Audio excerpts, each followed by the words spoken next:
we're going to spend about 20 minutes just on a kind of a brief presentation talking about what we've been doing, where we've been, and really I want to have an open dialogue tonight and get your all's feedback. We're going to go through kind of the purpose of the study, the land analysis that we've conducted, and what we've heard thus far, and then we'll get into our recommendations. And in certain areas of the presentation, what you'll see is this yellow box. And we were really just trying to get at, a lot of these recommendations we're trying to strike a balance, right? So they came from somewhere, they came from studies that we've done or from outreach that we've heard or from stakeholders.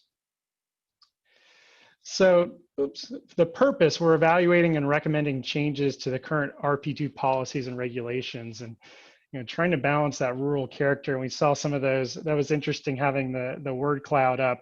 Really talking about rural proximity potential. So what does all that mean? But before we get into details, I'm talking about RP2 policies and regulations. I know a lot of you on this call know what that means, but we've got just kind of a half pager I want to read on some background. And again, I know a lot of y'all have been involved from the beginning, but really what we're talking about, the request of the county commissioners, this is a land use started in January of this year. And really what we've been trying to do is gather information from residents, landowners, business owners, and citizens from all walks of life. It's interesting to go back to January. Life has changed quite a bit. So again, I appreciate your all's time doing this virtually. And we'll get into some other ways to engage later on. But really what we're talking about are areas specifically as it relates to the RP2 areas relate to the rural communities commonly known as Baum, Boyette, and Lithia. And I'm going to flip over to the next slide. So this is what we're talking about here. The residential plan 2 areas in this pink here and this yellow area, as a lot of y'all know. And what RP2 is, it's one of the 30 land use categories employed by the county to help guide development. So land use categories are in tandem with zoning districts, which regulate a number of things that make up your neighborhood. How many homes can be built? How does parking look? Where do the homes fit? And these are just a few examples of numerous items that land use and zoning guide in your neighborhood. And the RP2 land use, it's not new. A lot of y'all have been involved from the beginning. This goes back several decades, and the land use allows for the consideration of neighborhood subdivision style development while weaving in certain rural characteristics and following guidelines on how the neighborhood will be built, how it will function and relate to other neighborhoods. So there's a little bit of that balance there. It was a compromise at the time to allow development while preserving land in the area for agricultural purposes and open space. Really throughout our state and specifically Tampa Bay, there's more pressure on housing. So as of late, that's why the moratorium occurred. There's been more development in the area and more pressure. So these development and land uses are really, they're unique in that they promote the style of development in rural areas.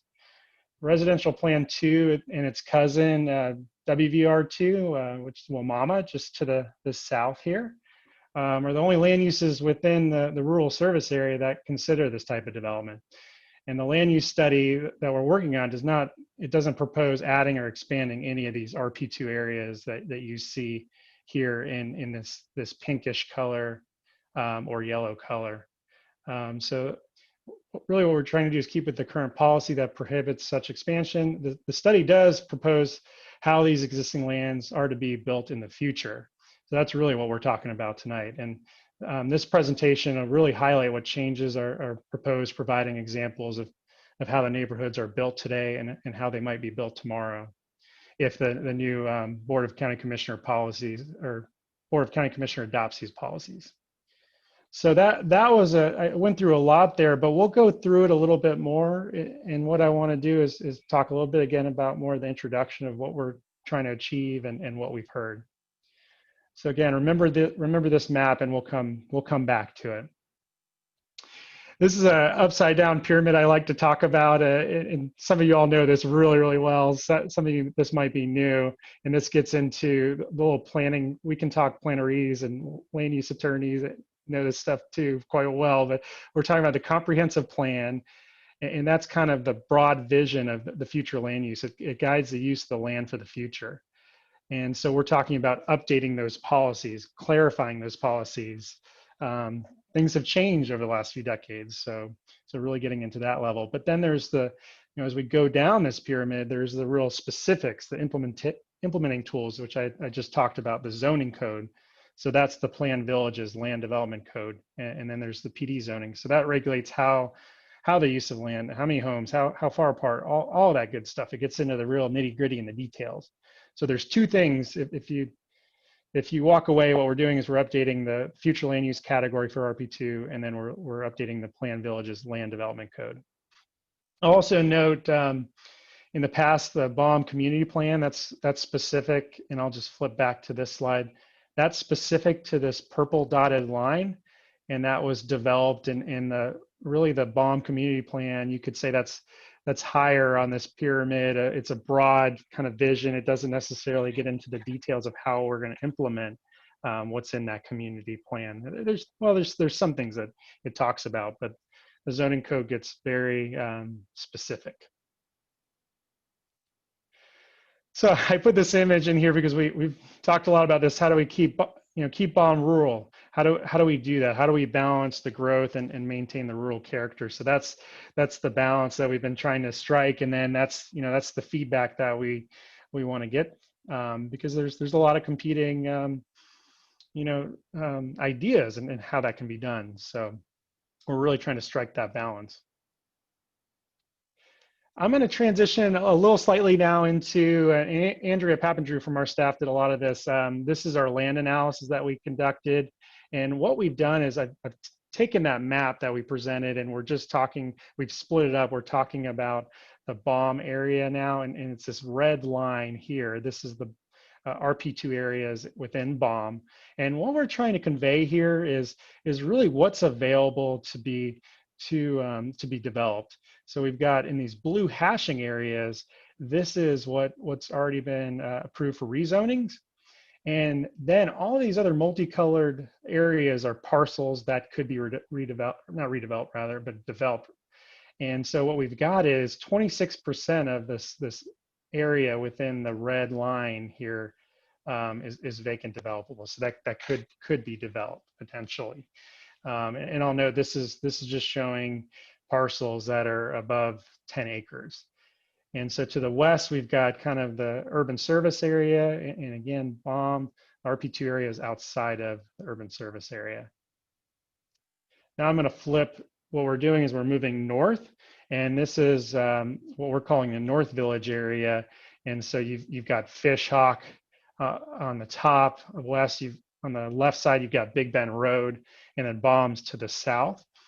And really what we're seeing here is there's a lot of approved rezonings already. And a lot of, from the discussions we've heard, there's not a lot of available land for development in this area. In fact, it's 9% of the RP2 North Village area, which is this yellow are. So just want to kind of set the stage of that's kind of what we're talking about. That's what we're looking at, are these lands and these multi-purpose kind of parcels. And again, there's a lot, we'll get into the details, but there's a lot of things that have to happen to be able to develop to a certain density in those areas. So what we've heard, I'm going to transition now to kind of, some of you all have been involved in the beginning, maybe some of you are just joining us. So I'm going to go over this pretty quickly. We've got a lot of information, and again, thank you guys, everybody that's participated from the beginning. So I started with, we started this process in January, which really started with a market study. We dove in March 11th. You can imagine this is the first community house. I remember seeing a lot of y'all, and I think the next day all hell broke loose with COVID-19. So appreciate everybody that was there for that. And then what we did is we conducted online surveys. We had a couple other transition to virtual meetings, and we've had a lot of phone calls, stakeholder presentations we've done with the BOM Community Association, TBBA, Tampa Bay Builders Association, and then here we are today. And then there's also going to be an in-person open house November 7th that we can talk a little bit more at the end here. Oops. So some of the key stakeholders, development community, this is in no particular order: BOM Civic Association, the general public, landowners, really all the departments within the county. And really, this is what we heard from the first open house, and some similar themes to what we just saw in our word cloud. And so the larger the words here, the more instances or the more votes, if you will. I know that's, I don't know if we want to talk about votes right now, but really what we've got, is we asked about what does the area look like today, and then what's the vision. So there's a number of transportation, infrastructure comes up, congestion, the agricultural themes come up quite a bit. So that's been a theme throughout. And then just specifically, and there's more we could add here, but we tried to capture the main themes of what we've been hearing through all the stakeholder meetings of what everyone would like to see. The development community really talked about the commercial requirements. They don't work. This goes back to, again, the 1990s when this was implemented, and the vision of having commercial components within every smaller development. That's something, we're not saying that commercial isn't still relevant, but want to kind of look at how that gets laid out in the area. And then just as we already presented, there's little developable land left. We've heard a little bit about design guidelines, some more predictability. The comprehensive plan today and the Plan Villages land development code is it does include a lot on the design guidelines. So we've attempted to really clarify that and add more specifics, and want to talk tonight and continue to work on those.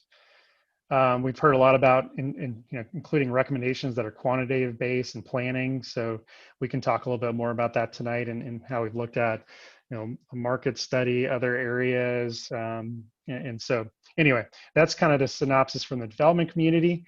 BOM Civic Association, we've heard quite a bit about shouldn't have development without the supporting infrastructure. A lot about having continuing to build on only developable land and having half-acre lots, 2 dwelling units per acre at most, maintaining 250-foot setbacks. And a lot of this gets into, again, keeping that kind of the rural vistas, a rural feel. So we'll get into more details on how we've attempted to address that. Differences on lot sizes. Again, that gets into the desire to have half-acre lots, and kind of, it gets into the repetitive kind of the suburban form of the 40-foot narrower lots, where we're trying to get the most yield possible. And that's not, that goes into not in favor of clustering. And there's probably a range of other things. If there's anything we missed, we can come back to that too. I want to make sure that we've hit all comments from the past. General public talked about updated infrastructure, roads in the area, commercial options, and additional recreational options as well. So now what I'm going to do is I'm going to transition into the recommendations. And what we did is, again, we've got these yellow boxes, so look for those on the upcoming slides. What we did, again, we talked a little bit about this. We split RP2 and established 2 areas. We really felt doing that would kind of line up with the BOM community plan, again, in this purple dashed line. So what we have is the BOM Village Plan area, that's it within this pink area, and then what we're calling the North Village Plan area in the yellow.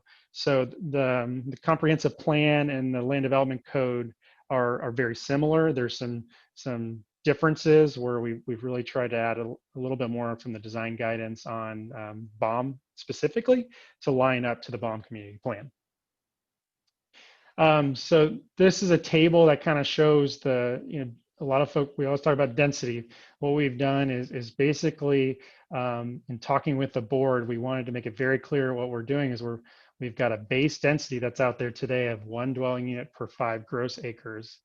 And then what we're doing is, based on providing certain community benefits, you're allowed the increase in densities. And today, this is very similar to what's already allowed today. So in the north area, what we've done is we've said you can get up to 2 dwelling units per gross acre.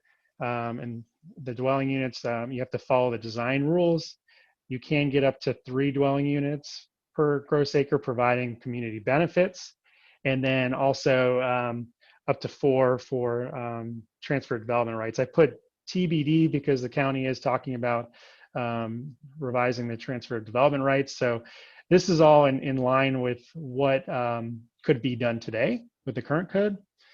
And then what we did is really started to, and we can have a conversation about this tonight, really started to think about open space kept coming up. So we've included a specific amount of 40% of open space in both areas. That's not something that's defined today in RP2.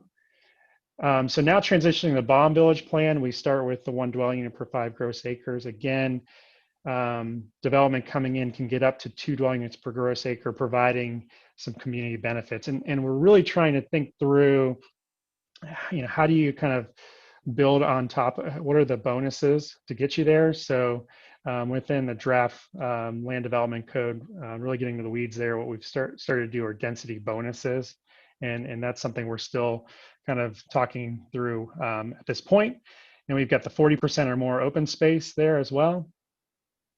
Parcels less than 160 acres, that's been a big discussion. You can aggregate currently today, so we've further defined what that looks like.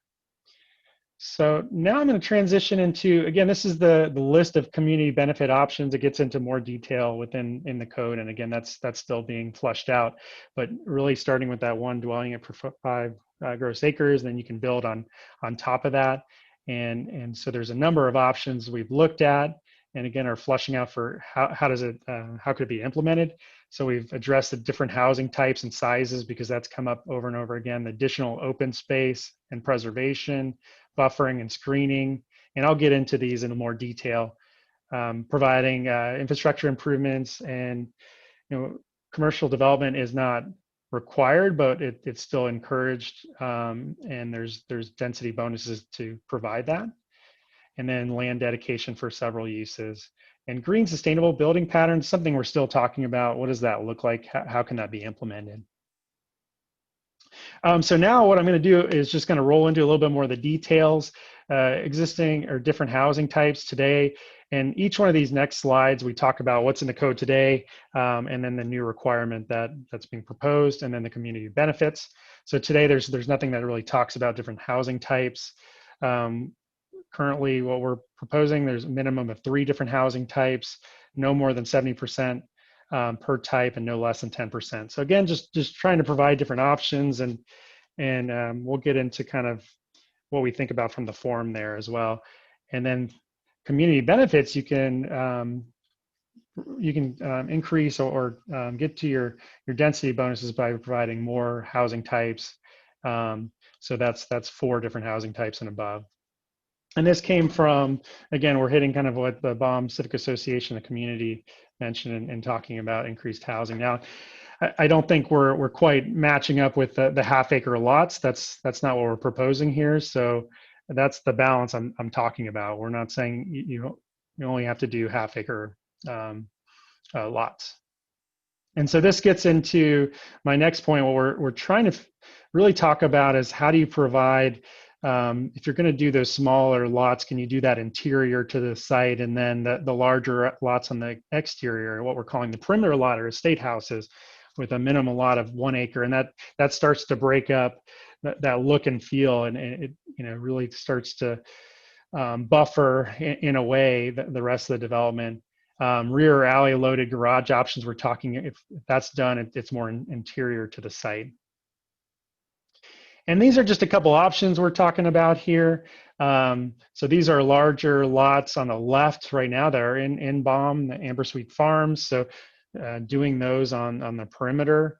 And then this is an example on the right of Triple Creek, where you do have some alley loaded lots. So doing that more in the interior. And this is an image up top, nowhere near us, but this is Prairie Crossing in Chicago. That's kind of a conservation subdivision that it's actually, believe it or not, it's alley loaded. You can't tell from here. So again, just trying to mix up and provide the different housing options. So Marianne, I know we've got a question here. Mm-hmm. Yep, Jay, if you could unmute yourself.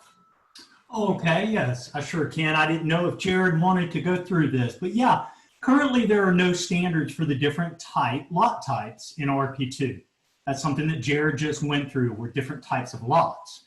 So how many lot types would you like to see?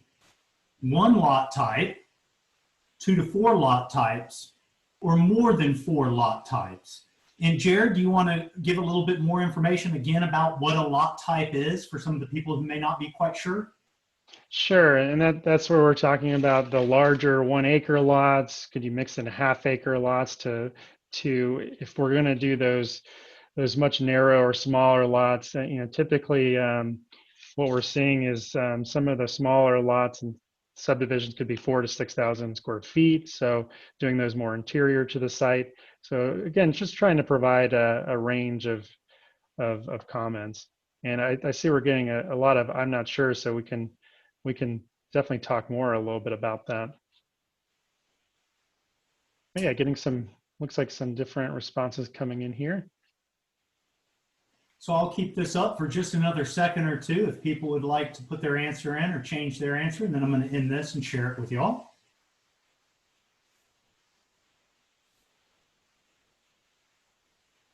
So yeah, and then again, it does look like the majority of the folks are just not quite sure what type of lots they want in their community. But there are a couple of people that said they would like more than 4 or 2 to 4. That's good, and we just kind of introduced this topic, so I'm not surprised with that.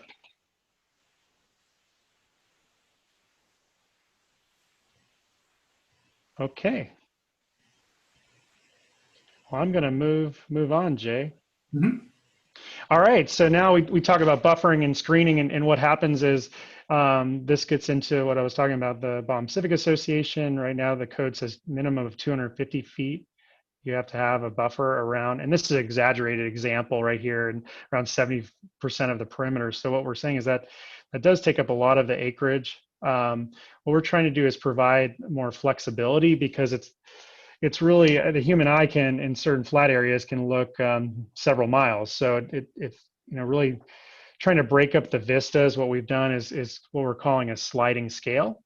So what we have here is a table of, with 250 feet, you can still have what we call screening and opacity. Basically what that percentage means, the higher the percentage, the higher screening, or the more landscaping to block. And I'll show you an example of what I mean there. And so we've talked about several options of, you could still do the 250-foot buffer, but we're proposing some screening with that. And as you lower your buffer, say you go down to 50 feet, then your screening is much higher. So we've also talked about those larger lots that I just covered. Some of those larger lots could provide that buffer, as be part of that buffer. And so that's an option as well. So what do we mean by this? What we're talking about here, you could have your larger buffer, but the narrower the buffer, then again, the landscaping requirements go up. So we're showing different trees, walls. And so again, this is something that we're fleshing out. I want to just kind of show you an example of this is a pretty high level of screening here, but on the right, we've got a development pattern. And then this is where there's an example of some specific screening. So again, we're showing standards out there to add some clarity, and want to talk a little bit more about that. But we're trying to provide some options that fit both the rural character that's being talked about here, but then also some flexibility where maybe we're not doing 250-foot buffers around 70% of the full site. And again, just trying to add clarity to the process. So Jay, you want to flip us to the other question? Let's go ahead and dig into that just a little bit more. So currently there are no standards for the screening and the opacity, which Jared just talked about. So are you interested in seeing additional screening within those buffers, that opacity, what Jared just showed you with all of that vegetation? Is that something that would benefit the community? And then again, the answers are yes, no, or maybe for those folks who may be on a phone and they don't have the ability to see this.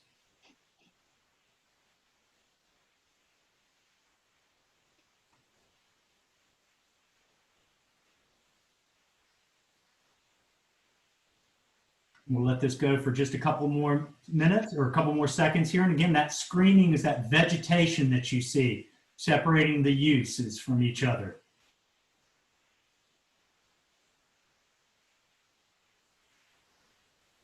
All right, so it looks like quite a few of you say maybe, which is certainly better than no. And so we'll go ahead and stop this one and we'll share it.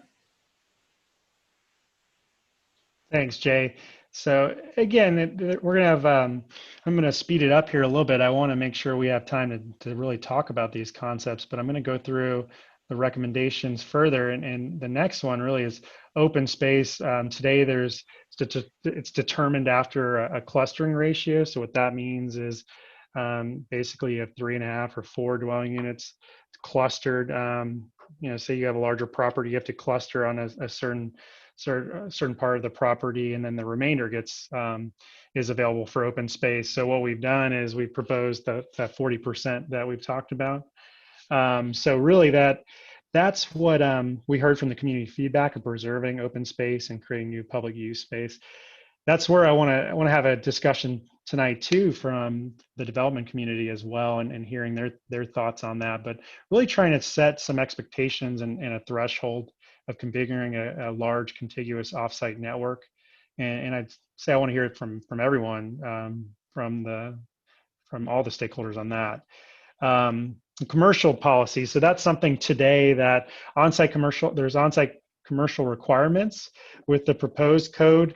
Again, we went down to, there's that base of 1 dwelling unit per 5 gross acres. So it's not a specific requirement, but you're still encouraged to do the commercial. Really what we're trying to do is, we all know that we want to cut down folks driving and adding miles on all of our roadways, but we're trying to provide that flexibility where there's commercial within specific nodes. So what we've done is concentrate commercial in several nodes here. And then on the next slide, within the community benefits, we've talked about some options. So we're looking at, could you do on-site or off-site, and you get a density bonus from that 1 dwelling unit per 5 gross acres for providing that in a specific node or neighborhood commercial within a site.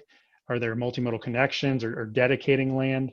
So again, this really kind of came back from our market study. There's a lot of commercial in the area that already exists, a lot of along 301 and then to the north in Fishhawk and Triple Creek as well. So we're trying to, again, concentrate it and not spread it out, but we know again, commercial is important so that we don't have neighborhoods and people driving all over the place to get to their commercial needs. So we can talk more about that. And then next, the transportation kept coming back up over and over again. So the proposed code, we're talking about interconnected streets, sidewalk connections to the schools. That's been an important discussion. We've allowed for several community benefit options here to again go above your 1 dwelling unit per 5 gross acres, and that could include providing multimodal connections. And really what we're talking about here is above and beyond what would already be required.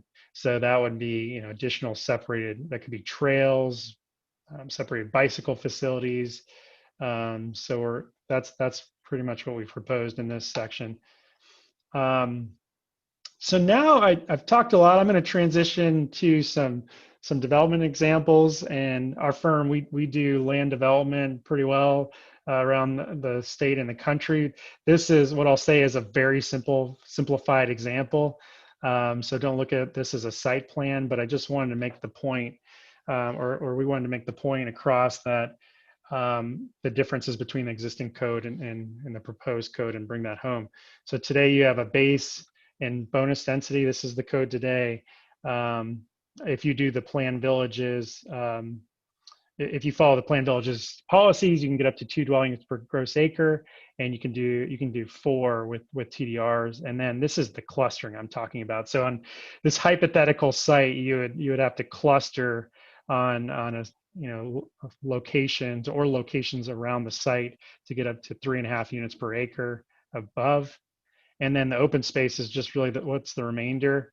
And then this is the buffering I'm talking about. So in this, again, hypothetical, simplified example, you could have a buffer of 250 feet around 70% of the site. And then, 30% of the site, it's open. There's commercial requirements. And again, this is hypothetical. So a lot of what we've heard from the community is just the clarity and you know, where we start getting to variances. So that's where, with this example, we tried to provide, again, those examples, but you're still, if you're not going to do the buffering to the 250 feet, you have to require that you know, that screening. So again, this example, you start with the 1 dwelling unit per 5 gross acres, and then you can get up to 2 dwelling units per gross acre with the different community benefits. And there's no specific clustering requirement, but there is the open space. And this, I'm saying it again, but this is a simplified example. So we're not saying you would do open space in one area, but would like to see it continuous. There's the added flexibility with the community, with a commercial. So this is just an example, and the next one's pretty similar. So I'm going to go through that pretty quickly, but basically the same setup. So there's a lot of similarities, but a lot of differences where we're just trying to get into some very specific design guidelines.